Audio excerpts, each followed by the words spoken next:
This is Inside Indiana Business Radio for the morning of Tuesday, January 23rd, 2024. I'm Alex Brown. While the person with dementia is typically the main focus when families weather the medical crisis, the patient's health often hinges instead on the health of the caregiver.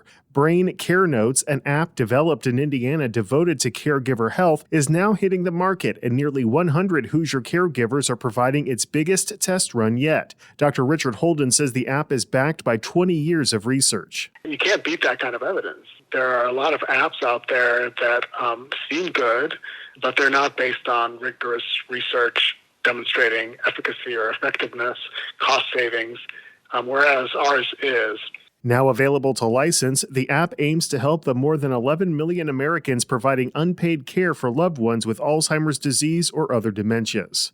The Wabash-based Bowen Center cut the ribbon Monday on an $8 million, 15,000 square foot clinic in Columbia City. The new facility will offer primary care, mental health care, behavioral health care, addiction recovery treatment, and life skills coaching. The project is double the square footage of the organization's previous site and features expanded offerings. About 2,500 square feet of gray space was built into the project, which is intended to eventually be filled with dental, optometry, or more mental or physical health space determined by the needs of patients displayed in the clinic's first years.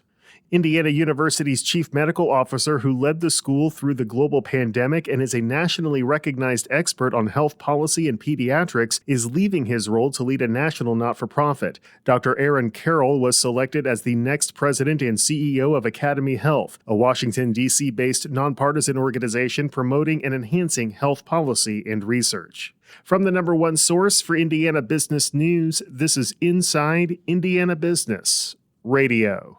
Looking for a great way to tip off the 2024 NBA All-Star Weekend in Indy?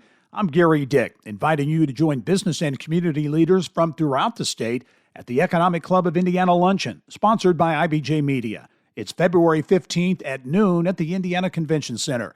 I'll be interviewing NBA Commissioner Adam Silver, giving you an inside look at the league and all things All-Star Weekend. Reserve your ticket or table for 8 now at economicclubofindiana.com.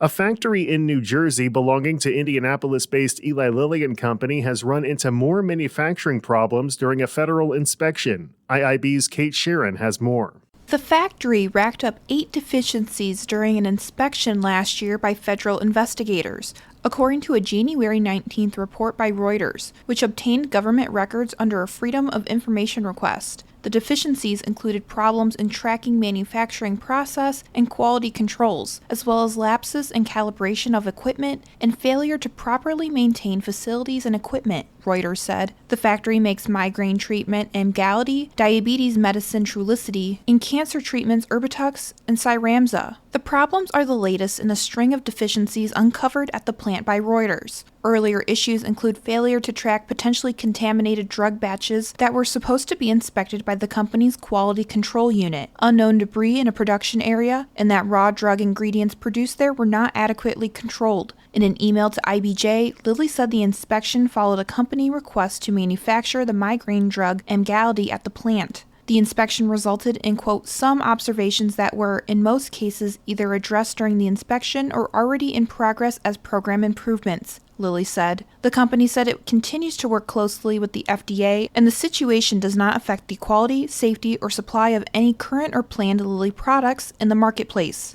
Kate Sharon, Inside Indiana Business Radio. The Ports of Indiana has added a new leadership position to lead its statewide planning and sustainability initiatives. The state's Port Authority has hired Kristen Breyer to serve as Vice President of Integrated Planning and Sustainable Development. In her new role, Breyer will oversee the authority's engineering, grant development, and project delivery staff. She will also lead new initiatives to integrate planning among all departments, increase grant funding, and develop sustainable port projects.